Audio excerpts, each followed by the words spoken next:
Hello, everybody. Welcome to Fourth and 19 Tennessee Vols Fans Podcast. And every week, I swear, the air is it's feeling more football-esque. We are now about 2 weeks from the Vols kickoff. We're only about 1 week from week zero action. The Vols, of course, don't play, but it's some college football on the TV.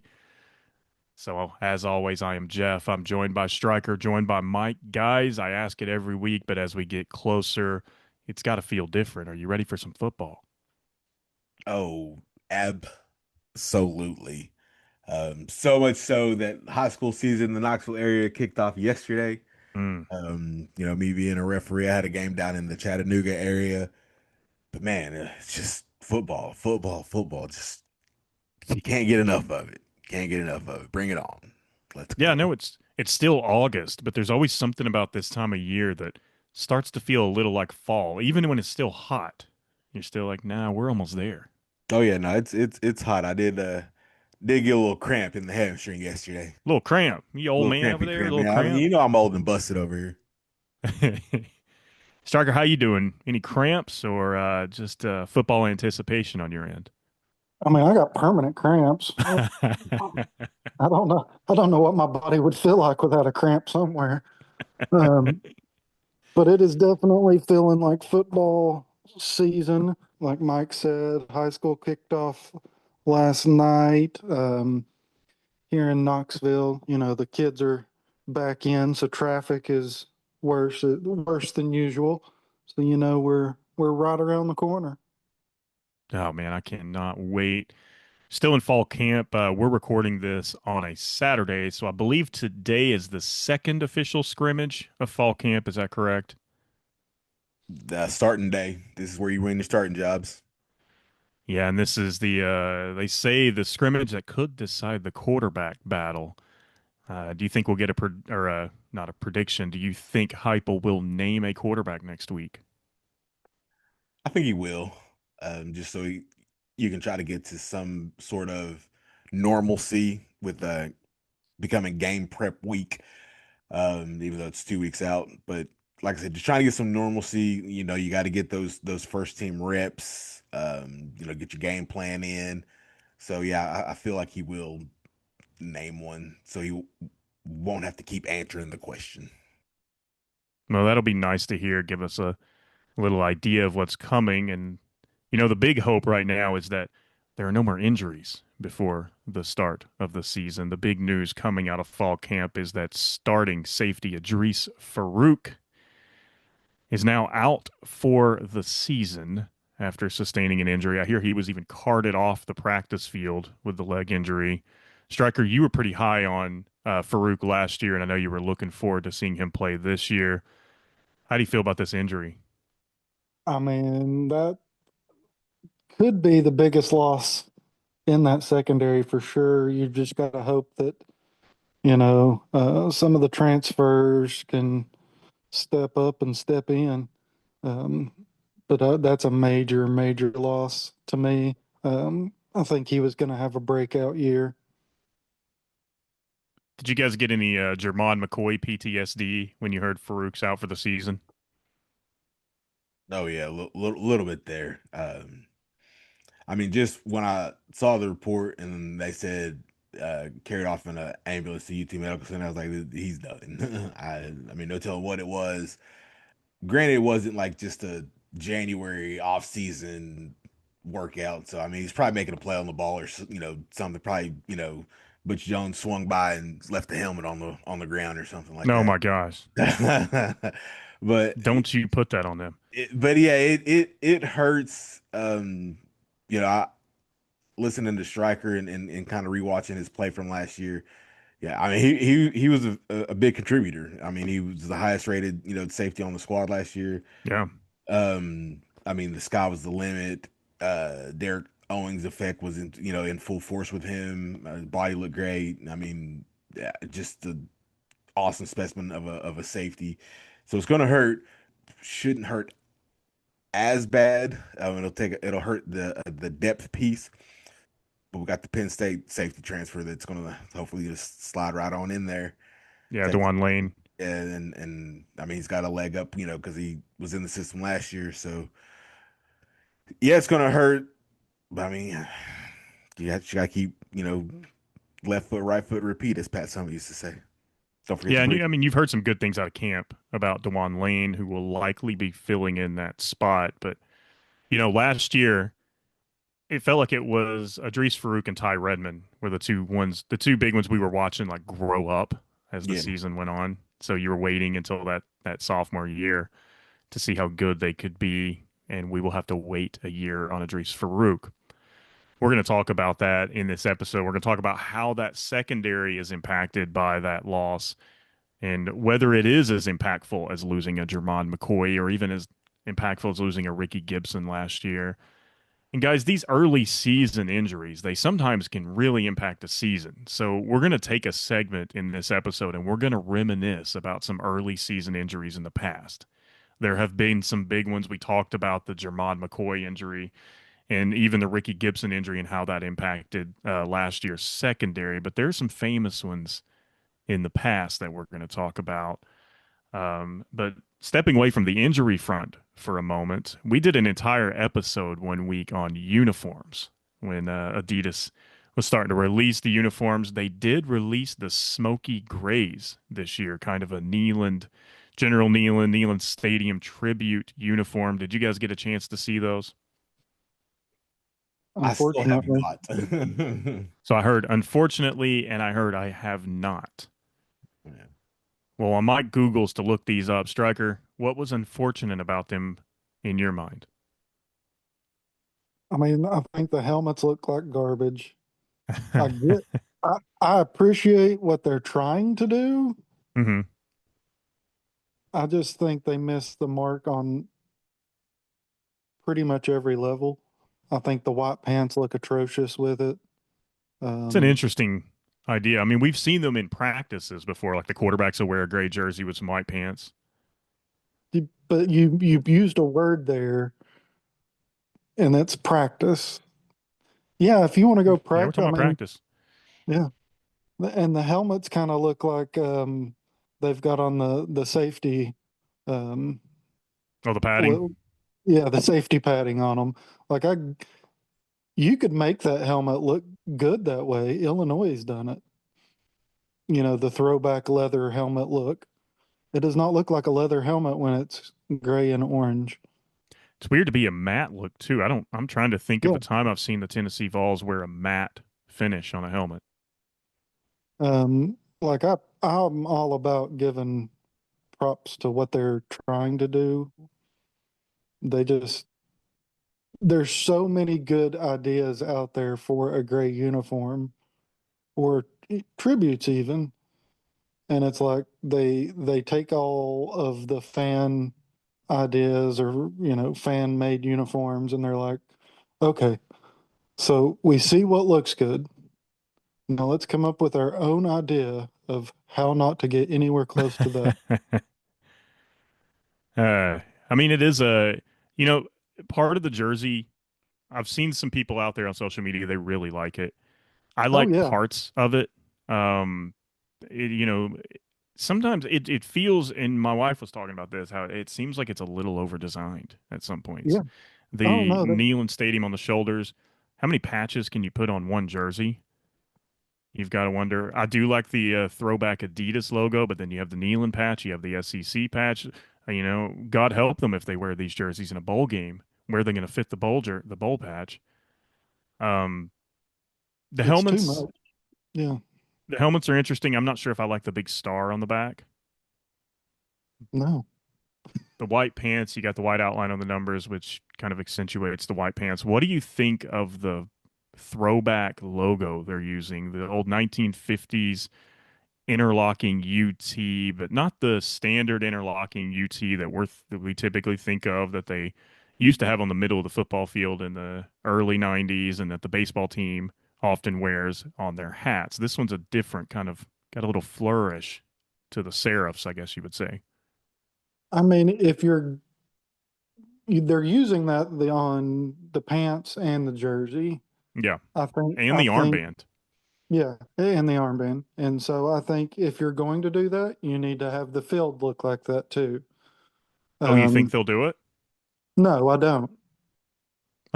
I'm I'm just saying if you're going to go all in with changing a logo, go all in. I mean, they could do the Uh, field for what I'm saying is the one game. I think they've announced they're going to wear yeah, these Smokey Grays for the Auburn game. So yeah, I for the know, Auburn but game, I'm would you change the midfield logo on absolute, Shield Watkins Field? 100%. If you're going to change the logo on your uniform for the game that you're going to wear that logo, change it on the field. The one thing that I know didn't get a lot of attention that I part that I didn't like was that UT on the front of the helmet. It looked very AI generated to me. Well, I mean, that's basically what the entire uniform looks like. They're trying to mesh. I was trying to lead you there. Is there any AI slop on this uniform? Oh, it's all kinds of AI slop. It's basically like they put, make me a jersey or uniform that combines creativity and classic 1950s Tennessee football. Because that's the major problem with this is they've combined our modern stadium with 1950s football. I don't think it's the modern stadium though. If you look on the shoulders, it looks like old Neyland. Like if you look beneath the erector set on Neyland Stadium, this is what it looks like underneath. Is that old brick with the arches. They used to have classrooms in that section. And when I say erector set, I mean the parts of the stadium that still have the metal crossbars everywhere. I know they're starting to slowly get rid of those and break out the whole stadium, but you can still see part of the old Neyland underneath. And that's what that seemed like to me was that old Neyland on the shoulders. I think Mike's over here getting a look at the uniforms right now. I mean, I'm trying to. I mean, I kind of agree with what y'all say. I would rather instead of the white pants, if you're gonna go smoky all the way through, like those OGs from 20, when we last wore in 22. The OG Nikes. Yeah. I mean, I know you can't do that, obviously. But I mean, I really like that one. Those are the best to Um, me. yeah. I mean, I get it. Year one with Adidas, you're gonna have, ups and downs. Hopefully next year's will be a little bit better. I feel weird, not having a power T on my helmet. Just That is look strange to me. First time in that my is lifetime, I think. yeah, un Tennessee-esque. So I do question that. But I mean, at the end of the day, if somewhere somehow the kids that are representing and in those uniforms like them and it gets us a win over Auburn, There you I'm go. all for Yeah. it. You want to make the uniforms legendary, you get a big win. Yeah. How do you think these stack up to let's say, the OG Adidas ones from 2013, I believe? They pulled them out for the Georgia game and the Vanderbilt game that year. How do I mean, these those, stack up with those? I like the jersey better from 2013. Okay. The one that says Vols on the front. It's a lighter gray back then, too. Yeah, it Yeah. was a lighter gray. And they had gray pants then too, didn't they? Yeah, they had gray pants with an orange double stripe down the side, if I remember, Right, outlined which in I like. white. The problem with the 13 was they still rocked the white helmet. Yeah, it didn't work with the gray No, it looked because you can't do a terrible. light gray with that. And so what they've done now is they've just flipped it. Yeah. Now we've got the white pants and the gray helmet and the gray top. For whatever reason, they're stuck on that idea that you have to have white incorporated, which I don't hate these jerseys. It's the No. combination of the helmet and the pants this year. Well, if you remember the OG one that Mike's talking about, the ones they last wore at LSU in 22, they didn't incorporate white in those. No. No, I don't Nike think did. I don't think Nike there was is a one of bit of white. the only one that I've hated with Nike was last year's. Yeah, last year's were atrocious. I They think were everybody hated awful. those. Yeah. I don't But they know. knew I've the seen a contract few. was up, so they didn't care. There's a few friends, we'll say, that love every uniform Tennessee ever comes out with, and I'm just like, I don't understand it. Are They you I talking look about mean, terrible. Josh like that? Huh? oh man, I know a lot of No, people. I'm talking I, about Q. yeah, I know you're talking about Q. Yeah, No, we I He, all ain't he talking he's not about. here to defend himself, but I'm not talking about Q. okay, Ooh. good, Okay, good. good, because he's not here to defend himself. Yeah, no. Mike was. I I mean, yeah, got you, bro. Q does like all of the uniforms for the most part, but I was not referencing him. Yeah. I mean, a lot of people do. I saw it on social media. People were like, "These uniforms are fire," and I'm going, "They're okay." I mean, if you stack them up with the other Smokey Grays that we've had, they're not on par with the OG Nikes. I don't think they're on par with my second favorite ones, which were the 24 Nikes, Mm. which were Yeah, the they're, solid dark gray with the Tennessee on the front. They were real simple, but they had the TriStar on the shoulder. I think they wore I them mean, for whoever they opened, Chattanooga, maybe that year. Yeah.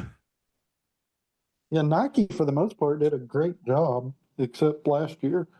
Do you even like the Artful Dodger ones they did in 23? Yeah, I those didn't like weren't them good. because they played like crap in them, but Well, I'm just talking about from an aesthetic yeah, I standpoint. think it was a game where they let Austin P hang around for three quarters. We have a terrible history in them, but yeah, Well, I mean, a terrible history unless you want to talk about 22 at LSU. Beautiful. no, Beautiful history, I'm man. yeah, Yeah, well, now they're going to bring them out for an SEC matchup again. Granted, we've only seen these in like little short promotional videos or photographs, so we don't know what they look like on the field yet. We'll get our chance when the Auburn Tigers and Alex Golish come to town, kind of that mentor versus teacher matchup that we'll get to talk about at some point. But I agree with you all. I think these Smoky Grays have some really good elements, and then they have some elements that I'm going, man, maybe it's a little over designed here. But it's one game, so I we'll see what suppose. happens. It's cool that they're honoring Coach Nealand, but we'll Yeah, see. that's the best part of it. Yeah, the best part is that is honoring him. So we'll see what they look like. We got plenty of time before the Auburn game, but we don't have plenty of time to dismiss some of these injuries that are piling up. So we're going to take a quick break, and when we come back, we're going to talk about this Idris Farouk injury, how it impacts that secondary, and with him and Jaden Harmon, that's two pretty quick injuries close together. We're going to talk about whether there could be more on the horizon. How do you build a team that's injury proof? One would have thought with this new strength and conditioning program, that injuries may be diminished, but we're still seeing these preseason injuries that tend to hurt us on defense. So we'll take a quick break. We'll be right back. This is Fourth and 19.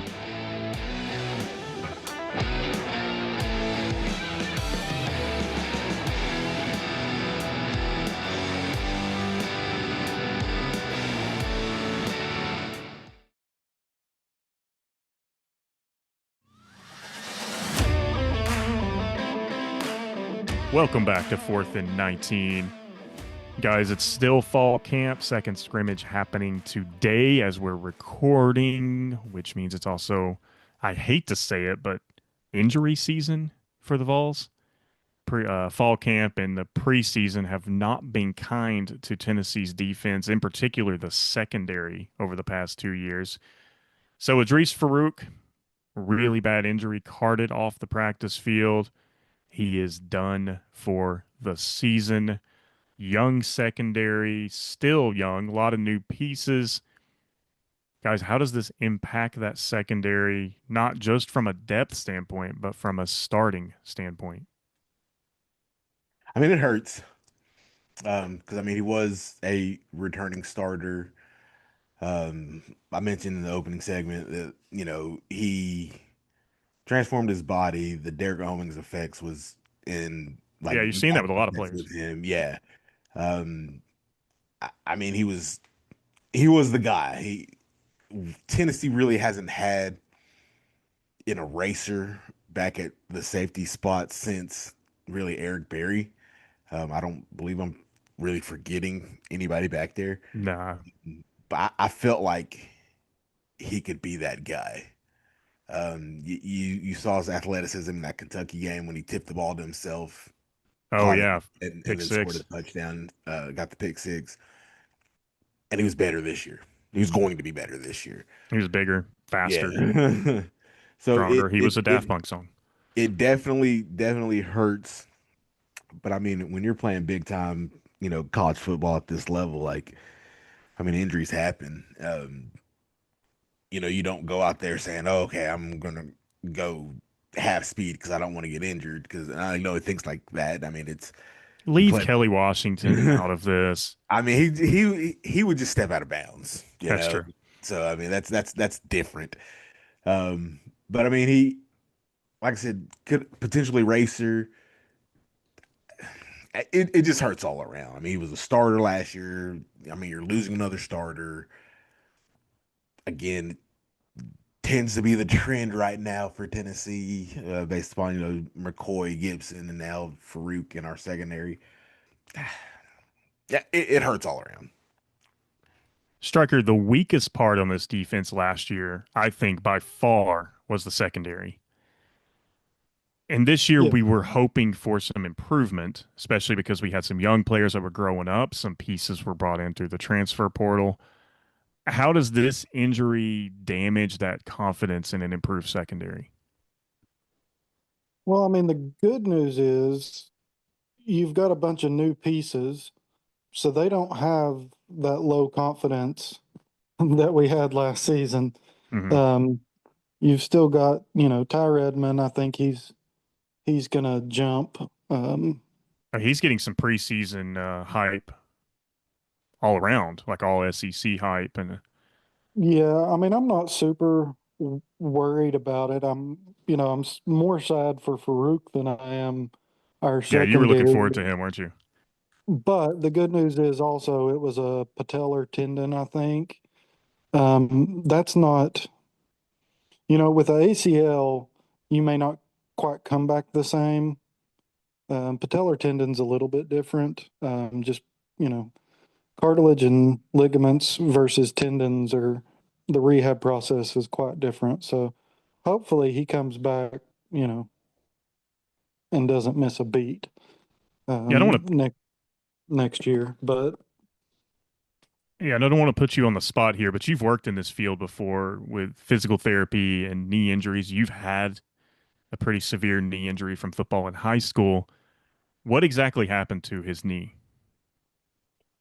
well, I don't know if it was the top or the bottom of his patellar tendon, but I would assume it was more likely the bottom.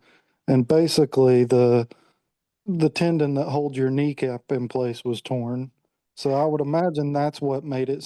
That's why he was taken via ambulance. Was his kneecap was probably just jumping around, and at that point, you don't know if he broke the kneecap or tore the tendon.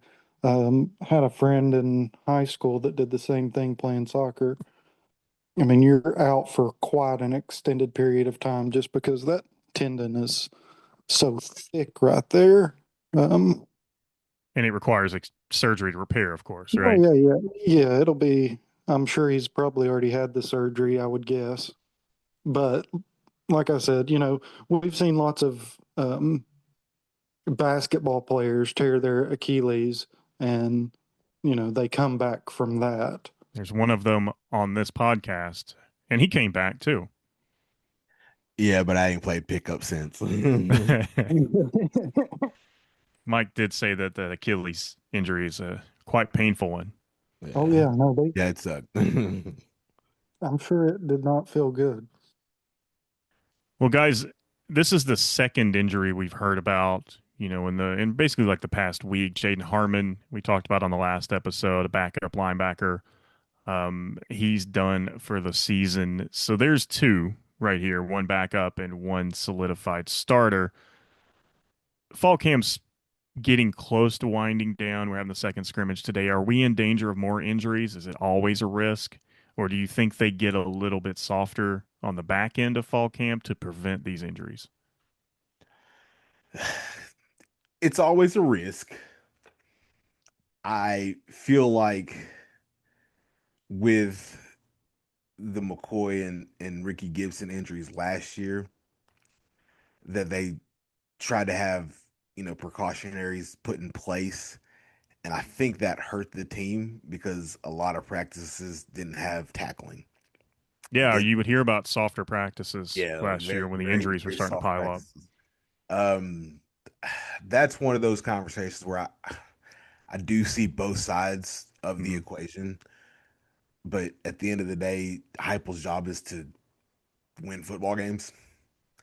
If you're if you're changing your style and what you do to protect people, it's not going to protect you, if that makes sense. Um, if we're missing tackles and not playing good because we're soft in practice, we're soft in a game, Hype, you're going to be softly walking out of your office because you're going to be unemployed. Like, you've got to have that next man up mentality no matter what. Yeah, you feel for the kids. Because I mean, at the end of the day, these are college kids, even though they're making millions of dollars. They're Um, still, yeah, yeah, I mean, but 19-year-old kid, probably with Farouk. your job as a coach and coaching staff is to put them in the best position possible. And if you're changing your philosophies and oh no don't hit no don't hit, then you're going to take that no don't hit mentality into a game, and someone's going to break a tackle and go 80 yards on you. Well, I mean, that wouldn't be surprising. One of the, I hate to use this pun here, the Achilles heel of a or of a Jim Knowles defense in the first year, they say, is big plays. Yeah, Um, and if practices get softer, could lead to more. Striker, is Dewan Lane going to be the fill-in there, the Penn State transfer?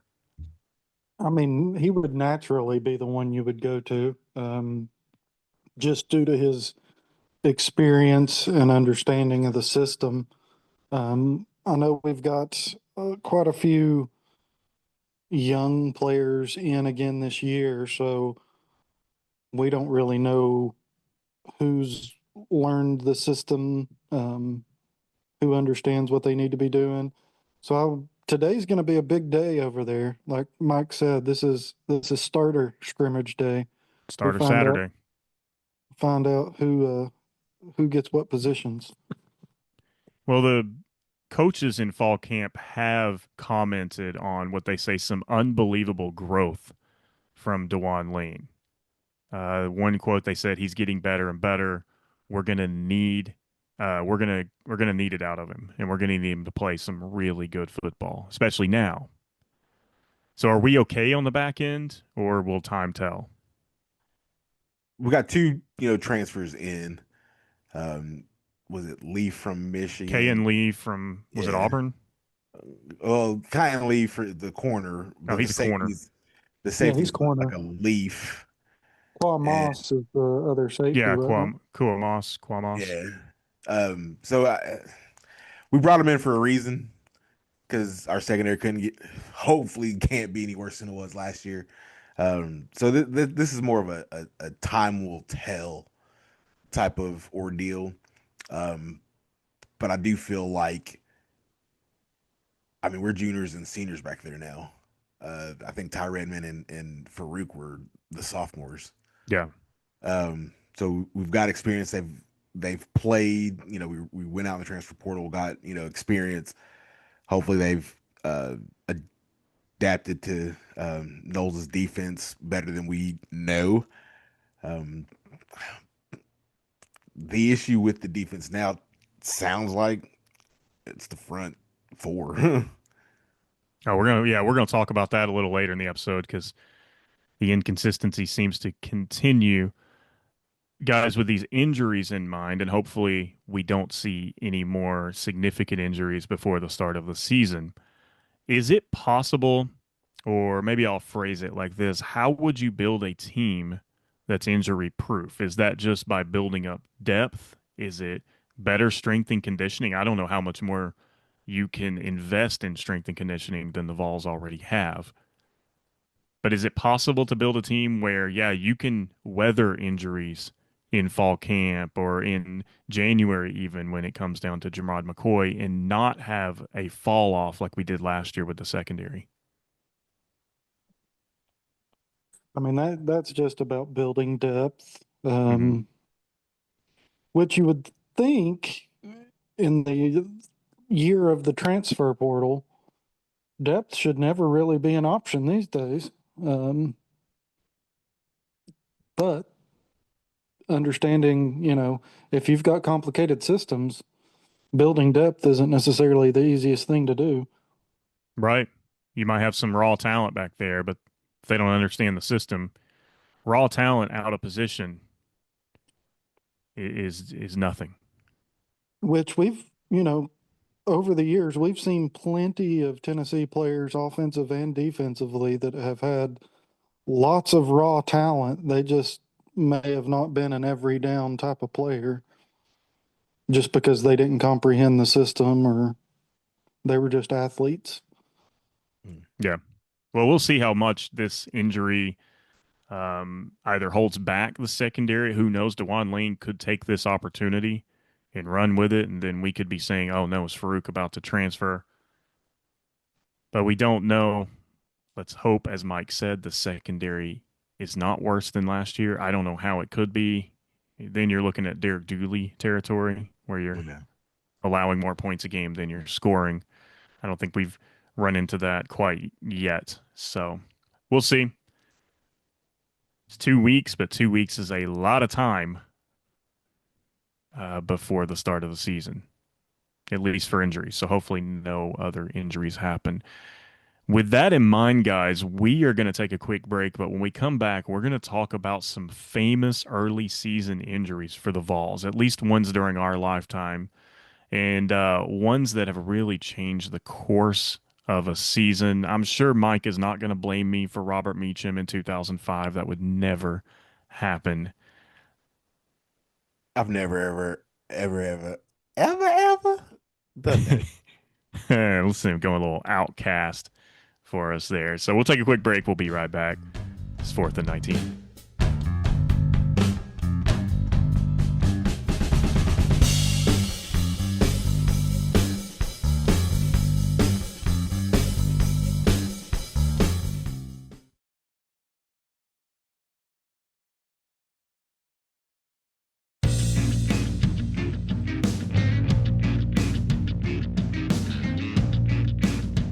And we're back on 4th and 19. And luckily, none of us got injured over the break, even though we are all old and busted.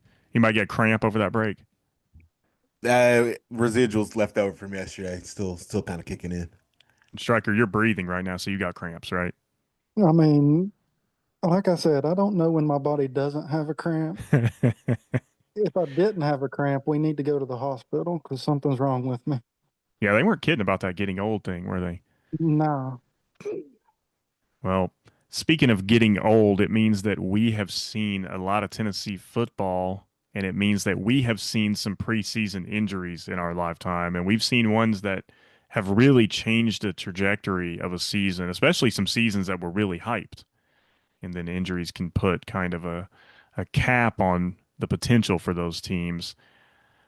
So, guys, what are to you some of the more famous early season injuries in football? And I'm actually going to start with the one that happened last year, the Jermod McCoy injury.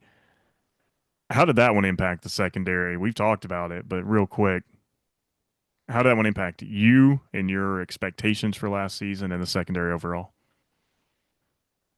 I mean, you lost your number one corner. I mean, let's just go back to 24, and I'm gonna go to that Bama game, that pick he had it while matched up against I think it was some 17-year-old. I guess he I was think he's 18. still 17 too. Isn't Ryan Williams some still 17? some 17-year-old from Bama. That's literally all you heard about. But okay, there's two factors to that. Milrow was super late on that throw. I was about to say I'm not gonna blame Ryan Williams for that one. That was Yeah, a Milrow was super Milrow. late on that throw, but I mean, for McCoy to turn around, stick his paw out, and grab it one hand and take it 50 yards the other way, like that's special. Even the pick he had against the Savior in Nashville, where he was Oh my falling, gosh. batted it to himself, pretty much flipped Rolled over. over, Yeah. and then grabbed it. I mean, if that doesn't scream NFL talent, hopefully he has a great NFL career there. But that got taken away from us in like a freak training accident. Yeah. I know he tried to get back, but I mean, it is what it is. But then you compound that with Ricky Gibson going down to where your two starting corners are out, and now you're playing your corners 3 and 4 Yeah. pretty much all season. um, you throw in that guy that left for Deion Sanders, and you're out your starting corners from the year before. 1, 2 in your star with mediocre secondary play or safety play, and I mean it's a recipe for disaster. So I mean I get the drop off from 24 to 25. You also lose pass rush star James Pierce. So our defense took a huge hit that we didn't really realize at the time. Yeah. We're Uh, talking about early season too, but Arian Carter yeah, struggled with later season injuries last year too. yeah. So, and it's a lot harder now because of the transfer portal and NIL, but like you've got to have those depth pieces and you've got to get them prepared just in case. I mean, it's just insurance policies. So yeah, that really, you know, with with James Pierce declared for the NFL, which rightfully so, like he should have went. Like I'm not mad at that. Yeah. Uh, There was you no know, doubt he was going to. yeah, and then McCoy going down, like it's like a domino effect, and it really hit our defense, and I mean it showed on the field. Striker, what are some of the more famous early season injuries that you think about when you think about how they impacted a season? Well, I mean, the earliest one that I think uh, there's some injuries that were beneficial. Tell me more. Like in my mind, the Jerry Colquitt injury at UCLA. I mean, Was it that like how many basically, plays in were we? Five, if that, 7 plays? yeah, I want to say it was between 5 and 7. I want to say, but with him going down with the ACL, I mean, that kind of opened the door for Peyton to get early game time. And it may not have benefited that season because I think the Vols ended the No, regular season. Did they go 8-4 that season? something like that. Yeah. 8-4, the Gator Bowl victory. But yeah, because Colquitt was pretty hyped. I mean, he was a local guy. Was he Oak Ridge? Ooh. Ooh. I think Uh, he. I mean, that kind of sounds right, but I can't confirm or deny that. Okay. But I remember there was a lot of hype that he was, Heath Schuler goes to the NFL. He's a top draft pick. And Jerry Colquitt was expected to come in, and there wasn't not expected to be a lot of drop off. I thought at quarterback, he was pretty mobile. And then he goes down, and now you're shuffling 3 quarterbacks, and you don't know, is it going to be Todd Helton? Is it going to be Brandon Stewart, or is it going to be Peyton Manning? Eventually, about midway through the season, I think Manning took the reins, and they had a pretty good close to the season, which brought some hype going into '95. And we know what happened there. They finished 11-1 in '95 with Mhm. the Citrus Bowl victory over Ohio State in a top 5 finish. But at the time when Jerry Colquitt went down, how did you feel? I mean, at the time of the injury, you're like, oh, well, there goes our season. Mm, Um, I mean, but I think that's kind of the way it is with, any injury that you're watching on somebody that you actually know. Everybody we had behind Jerry, we knew nothing about for the most part. there's three big question marks. Yeah, I mean, you had Todd Helton, who was, a baseball player, and then Brandon Stewart and Peyton Manning. Both true Um, freshmen. right. You knew nothing about them other than you knew Peyton was the son of Archie. That was about it. Hmm. Well, it Yeah, did work out in the end. you were right. Jerry Colquitt went to Oak Yeah. Ridge, Yeah, he's from Oak and it Ridge. and it was 7 plays in. 7 plays into, and that was it. I don't think he played. He might have No, that gotten was a it. scout team position in the NFL, but I don't think he was. Well, he got He, drafted by the Carolina Panthers in '95, but did they he cut him didn't make. before? Yeah, they cut him before the season. And that was the end of his football playing career. Correct. Hmm. Man, it's always when you get those local guys, you think this is gonna be great. Mike, what's a famous early season injury for you? If you want to go with the obvious one, you can. But then I got to hear you rant for a moment. Rants? What do I rant about? I don't rant about nothing. Man, nobody in Tennessee football fandom thinks about the UAB game from 2005 as much as you.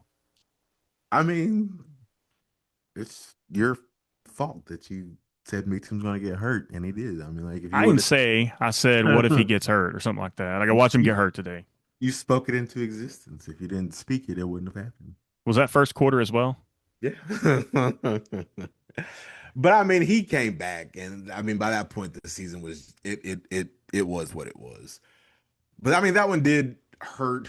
But I mean, we had a lot of receivers on that team. I mean, none that ended up, in the NFL. But I mean, we had, Chris Hannon, we had Jason Swain, like Brett Smith. Like Who? we knew who Brett Smith was at that Yeah, by that time we knew. time. In 2003, we Yeah, didn't know who Brett Smith was. yeah. Like I mean, like we had receivers. We potentially had a good offense. We just had shaky quarterback play. For Um, context on that, Mike and I were watching the 2003 Florida game at his house. We're both young, that new hotness at the time, but yeah. we're watching this game, and Casey Clausen throws a deep ball to a wide open receiver, Brett He's like Smith. six on the depth chart. Yeah, it's like sixth on the depth chart. I think he gets it within the 10, doesn't he, for a first and goal, Yeah, maybe inside the 5, yeah, when the Vols were trying to go up by 2 scores in that game. And we weren't used to going up by 2 scores in the Swamp. I mean, they did it a couple years ago, but we knew that wasn't going to last. yeah, And he yeah. catches This is that, like, and they go, Brett Smith. And Mike and I both simultaneously turned to each other. And at the same time, I swear this is how it happened. We said, who the F is Brett Smith? yeah, yeah. So, but by 2005, we knew who he was because Hmm. I mean he did have another Oh, we touchdown. knew who he was after that catch at Yeah, Florida. after that catch, and then the '04 Florida game, he had a beautiful catch for a touchdown. And The catch that the ESPN used as a highlight yeah, on their lead-in packages throughout yeah, the season that year. yeah. So, but actually, we had the talent. We had poor, quarterback play that season, and a lot of just stupid bounces go not our way. But so I mean, yeah, all kidding aside, I mean, I can joke around about Robert Meacham and everything, but there were other circumstances at play during that season. So I mean, like the big ones are your McCoy last year and your Jerry Colquitt. I mean, if Colquitt doesn't go down, we may not have the greatness of Peyton Manning. It might have been pushed back even longer. Yeah, he wouldn't have had that breakout, you think, in 95, which he really Yeah, did that yeah, season. yeah. So, you know what people forget about that 2005 season? It was the first losing season of my Vol fandom, but they went down to LSU and beat a top 10 LSU Tiger team in overtime, rallied. Yeah. Yeah. But we've had several of big players go down at the beginning of the year. Who else you got for us, Striker? We had Chuck Webb in 1990, first game of the year or second game of the year. Was that against, oh, yeah, Colorado's first game that year, right? Yeah. Yeah. And then was it 2017 where we had Chance Hall and Darren Kirkland at the beginning of the year or before the season started? I think both of them went down with knee injuries. And that's exactly what led to that season's disaster. Well, and then in the first game against Georgia Tech, Jawan Juan Jennings Jennings went down, Yeah, he yeah. did. went down for the year. But I blocked that season out. That's why people don't remember that because that season Yeah. was so atrocious that it couldn't have just been Juwan Jennings. Now, don't get me wrong, Juwan Jennings, Well, and talent then then, the talent now. it was the was it the 2000 year that I think we had 19 starters get injured to miss 70 games. Whew. Who was Yeah, the big one from that year? that does sound right. Kevin Burnett Yeah. and Kevin Mm, Simon both got Both went hurt down. I that do year. remember that now. Yeah, Clausen was hurt early because he was supposed to be the starter, I think. that's why But we started Joey Matthews and that's went to what AJ AJ Suggs. Matthews, yeah. yeah. Who's got a? So Is Kevin Simon? Does he? Is it he who has a son playing Yeah. Yeah. yeah, for the Vols now, No, he or not played for the Vols? that game Thursday night. Oh, that's right. Okay. Oh, he was in that. Yeah, that high school game. We're gonna Yeah. talk about that. Has he Yeah. committed anywhere? Yeah, he's going to Tennessee. He That's where it is. Okay. originally committed to Bama, but he flipped. There was some Tennessee talent in that high school game on ESPN. We're gonna mention that. Yeah. But Striker, who else you got? Early season injuries. I like going to you because you're kind of our encyclopedia here. oh Lord, didn't 14 Worley went down pretty early with shoulder injury, didn't And that let's see, and then that brought in Peterman, he? and No, well, then that was led to like the Dobbs. Bama game when he went down. So I was Was about it? halfway through. Yeah. I He thought it just got was like Worley I got thought benched. I And thought then he Peterman injured comes his in, then Dobbs shoulder. comes in for that Bama game Yeah. and leads a mini rally. Yeah. I can't think of any other ones off the top of my head. I think we can agree that the Jerry Colquitt, Jermon McCoy are two of the biggest ones that Yeah. really had an impact. Yeah. Well, I mean, I think the Chuck Webb one was pretty big, but that was a little before our time. I mean, that was 1990. They still won the SEC championship that year, didn't they? They did. I mean, impact as in that pretty much ruined his Oh yeah. career. I mean, because he set the single game rushing record his freshman year in '89, wasn't it? And then he didn't come back after that 90. Yeah. Was okay. Still a good year in 90. They went to the Sugar Bowl and beat a team I'm quite familiar with up here. I think they beat UVA 20-19. Have they done anything in football? Because if they have, I don't know nothing about it. Who? UVA. They beat Florida State last year and rushed the field, went crazy, and then it turns out that Florida State was quite terrible. But I think Florida State was a top 10 team at the time. Man, I ain't seen Squirrel White since. Nobody's seen Squirrel White since.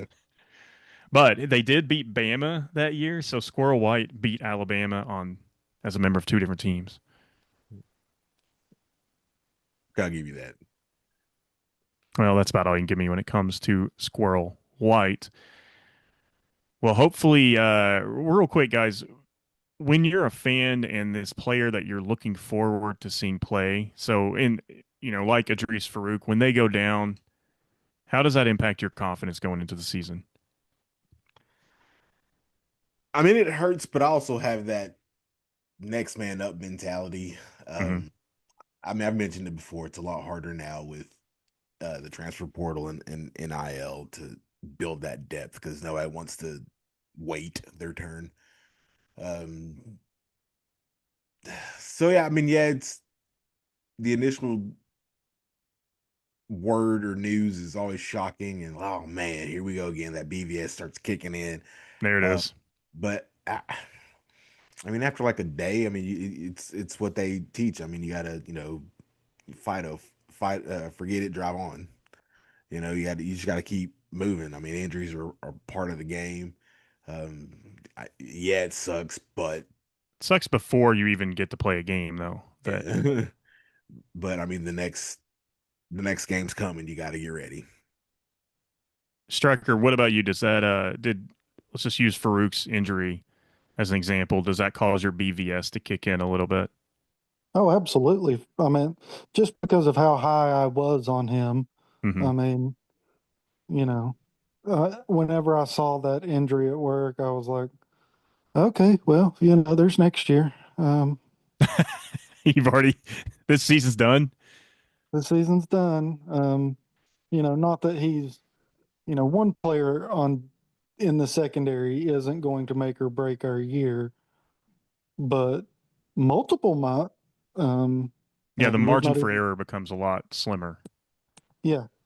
Yeah, I mean, we saw that with Ricky Gibson and Jamron McCoy last year. I mean, I know we had Colton Hood, I mean, the McCoy injury was the best thing that could have happened to Colton Hood because, he automatically becomes your number one and got to showcase his talents.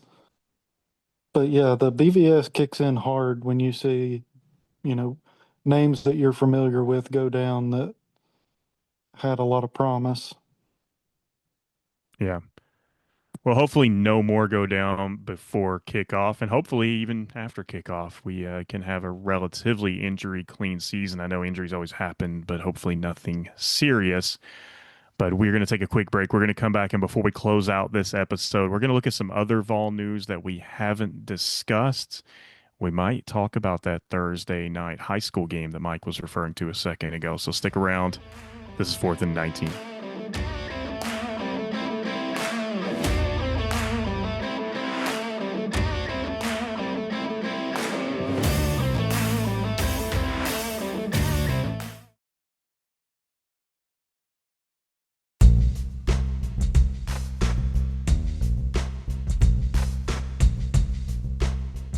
Welcome back to Fourth and 19. And guys, before we close out this episode, by the way, this is episode 49 for us. And next week will be, in essence, our season one finale, our 50th episode before we move in to season two, which will kick off with our Furman preview because last year we started with our Syracuse preview. So, how's it feel a year in to Fourth and 19, or almost a year in, about to embark on our 50th episode?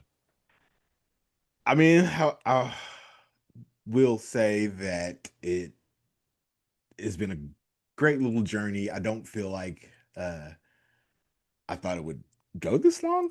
I mean, I'm not trying to be negative, Nancy, but we do have that battered ball syndrome, so things don't last as good as we tend to think they do. Um, but I mean, I genuinely enjoy it. This is like literally one of the highlights of my week.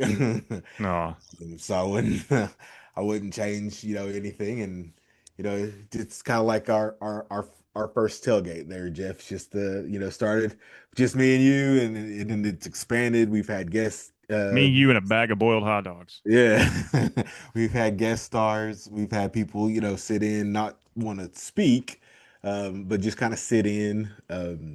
Josh, I'm talking about you.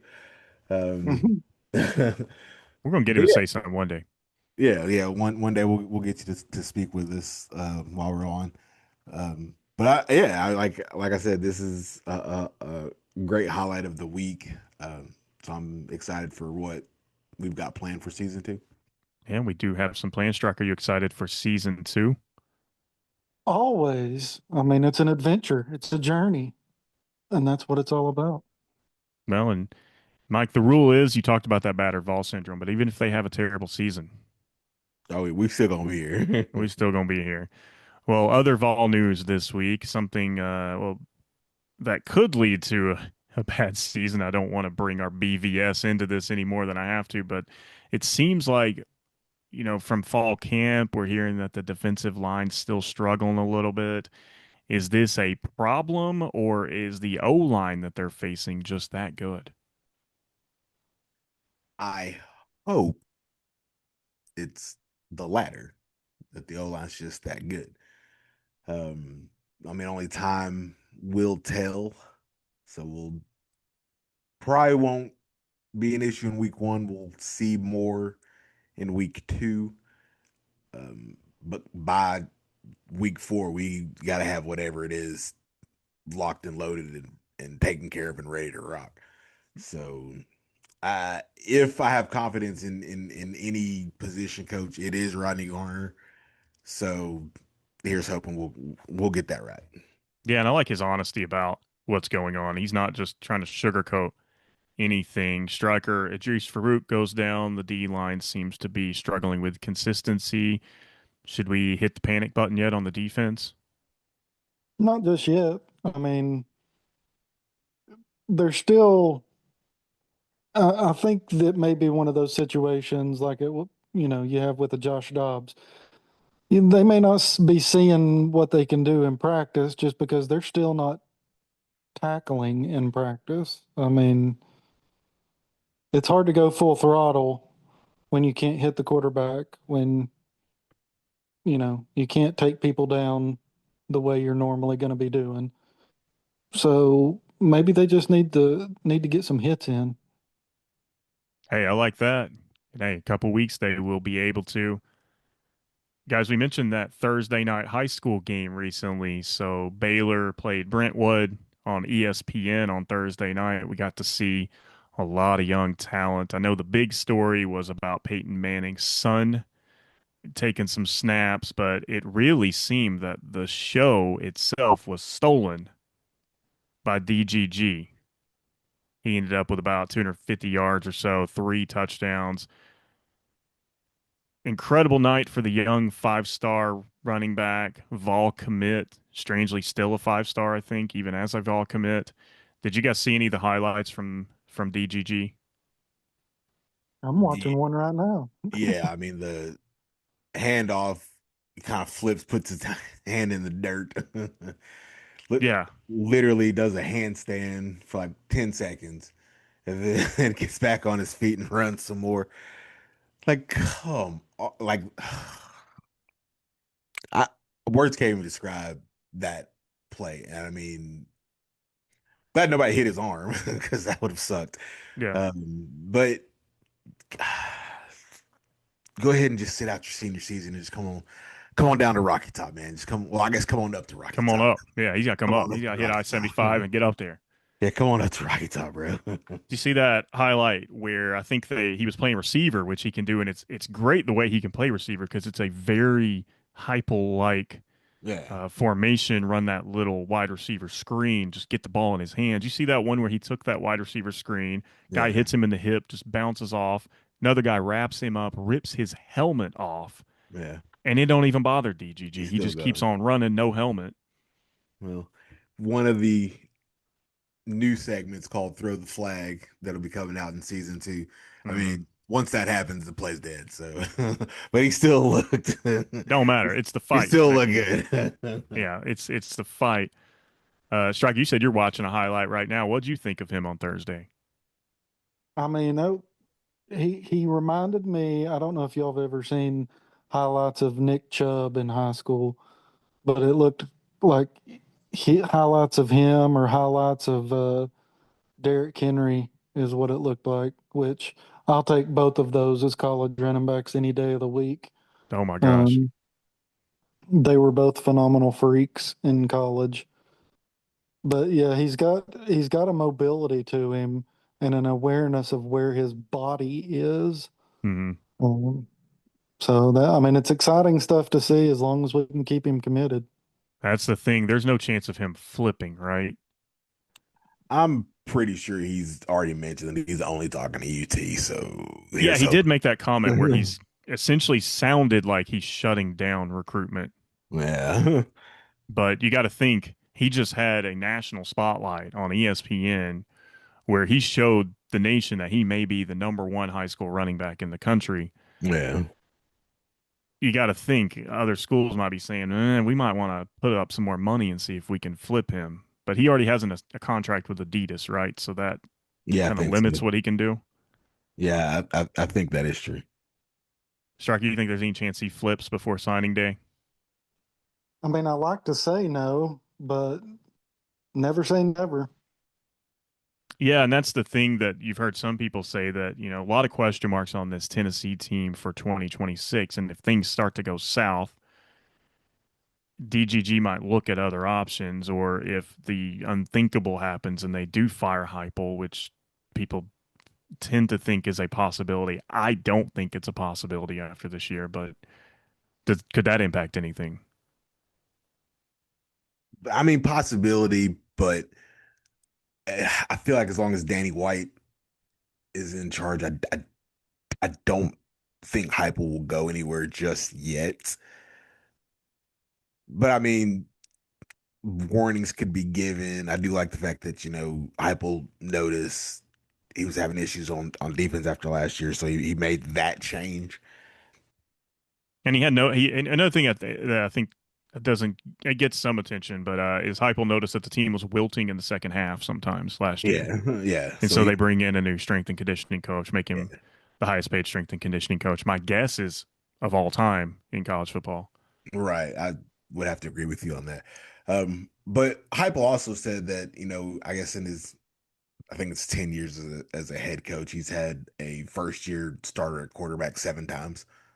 Yeah, I know yeah. I think he'll figure it out. One would hope.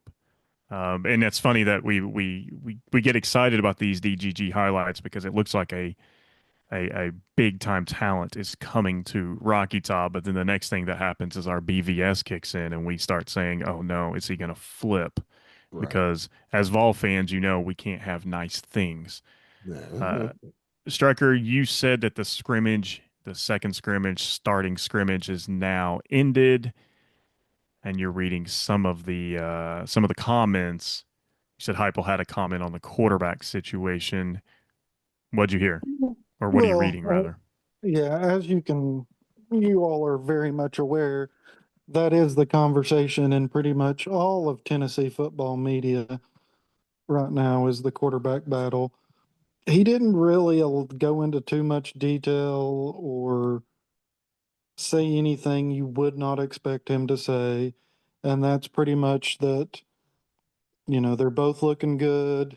Um, they asked him about mobility, and he said, well, since no one can really get tackled, it's hard to judge that right now. And then they asked him on, if he's planning on releasing who the starting quarterback is going to be or if he's made a decision. And he basically just said, that's a year to year thing, a team to team thing. He hasn't decided on when he's going to announce or any of that. So I don't Yeah, and I take mean much from that. we got to keep in mind it may not even matter for the Furman game who he names as the starter. Right. No. They're both going to see playing time. This is 2004 UNLV in my head, Yeah. except if we don't know the whole backstory of what Phil told Eric Ainge or what Eric Ainge claims Phil told him. Back then, we were just like, we don't know who it's going to be. We're going to see Yeah. both of these guys. Right. So, well, it'll be fun to see. Any more scrimmages on tap, or is there just two for fall camp? I feel like they usually have a third one, but I don't think it's anything as big. But It's not in yeah, England. what I read said this was the final scrimmage. Okay. Okay, so the next time they're quote scrimmaging or lining up to scrimmage in Neyland, it'll be official, and there'll be 102,000 fans there. Let's Let's do it. go.